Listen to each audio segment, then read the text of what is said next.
As I said earlier, tanaw na ko, like everybody's really putting it out there ba? Kana yung nararamdaman nyo and how you really feel, kung anong gusto nyong direction para sa bansa natin. That's good. I think you should continue doing this kasi we will do the same thing. I will do the same thing. It will be not for ourselves, but it will be for the future of our children, our grandchildren, and our country. So yun na mahalaga. Maybe someday, hindi na lalaki yung mga anak natin o yung mga apo natin, iba. Maybe they will be facing not the same problems na ito, lalo na itong malala talaga itong administrasyon na ito. Tingnan nyo, kahit kasama nila sa alyansa, nung pagpanalo ni Ping Lacson, what did he say? The 2025 budget is the most corrupt budget in Philippine history. Kahit kasama nila mismo, natapos lang sandali, sinabi na nila. Wala talagang... Sa totoo lang, hindi ko maintindihan why they can afford to do all of this. And at 2028, matatapos din ang termino ni Marcos eh. So anong gusto niya? Hindi ko talaga alam.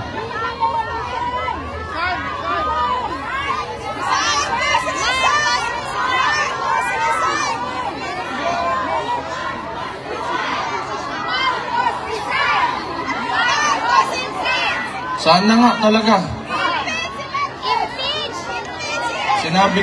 Sinabi ko na yan eh. Noon pa yan.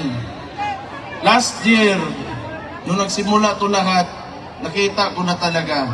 Itong, the way they run things, yung pakiramdam nila para silang hari eh. Everybody below them, wala na kayo. You are slaves. Kita niyo Pilipinas ngayon. Sometimes, I don't even want to believe yung mga sinasabi sa akin ng mga kaibigan ko sa ibang lugar. Luckily for us at Davao City, we have been able to maintain the peace and order and how the services na hinakatip ng government namin sa mga constituents namin. But it's really sad to hear other people who are disappointed with what's happening now in the country. But ito rin yung maganda rin. Maging contrast ito, if you truly believe in the governance of Rudy Duterte. May anak pa naman siya dyan, isa yung kapatid kong babae. Kung gusto niya ipatuloy yung tunay na pagbabago, pilitin natin na tumakbo ito ng 2028.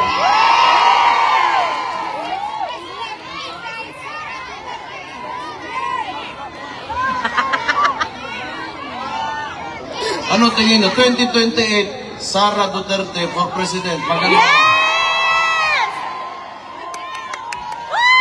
Sabihin ko kayo at nagsabi ha, nagpatasuntukin ako yan.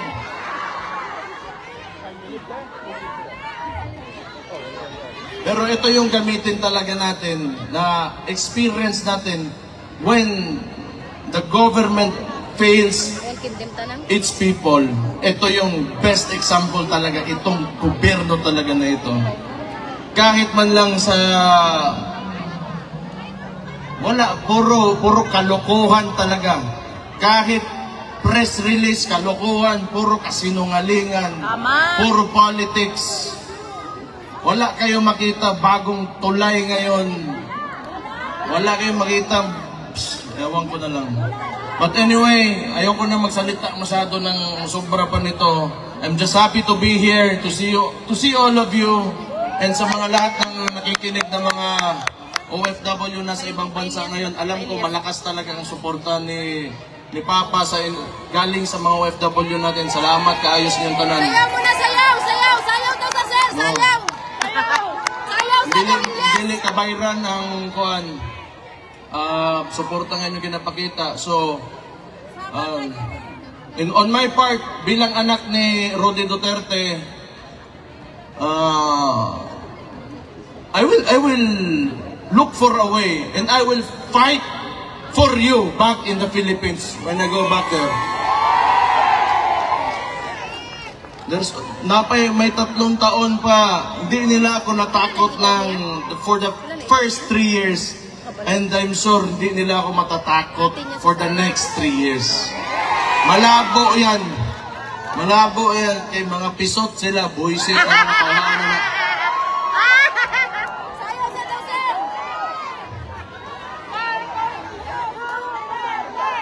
As long as we remain to be peaceful and God-fearing Filipino citizens, believe in the have aspirations for our country. Andun naman kami lahat, yung mga kababayan nyo nandun, lumalaban talaga kami.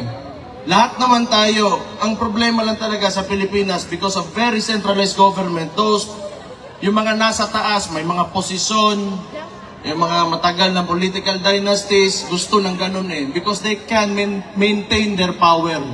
Because it's a conservative form of government.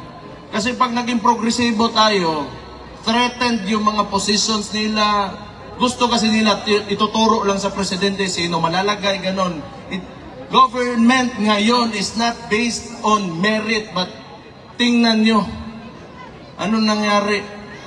You have a chief PNP na 3 ranggo ang tinalunan para maging chief PNP. It's because this is not merit-based promotion. Tama! Pabor-pabor-based promotion Diba? So, balik na ako dito, I have to face that. Basig unsa na po yung buhato na ng diwata, pusit na ito. Di ba ka, nagbenta lang ng Paris overload, sumali ng party list, naging kidnapper, naging chief PNP si Diwata. Oh! Si Raulo.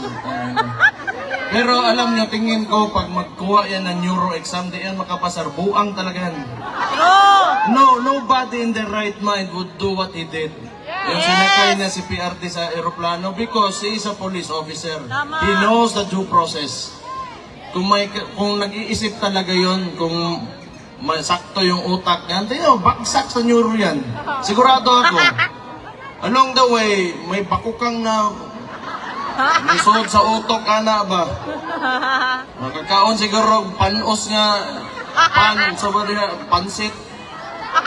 Oo na, pero nobody in the right mind would do that. That's totally illegal, and you know, the consequences of these actions are heavy, sa totoo lang.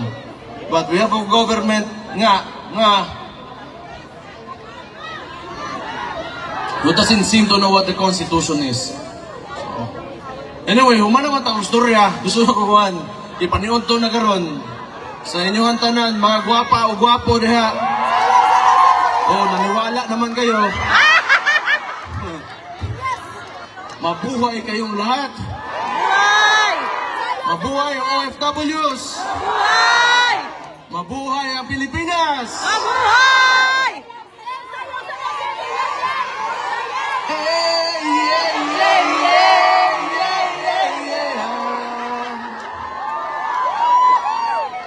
Buang moy.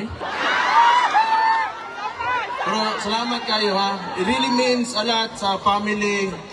And I'm sure, lalong-lalo na kay PRRD to know na you are always supporting him. So thank you. Mabuhay kayong lahat and God bless you all.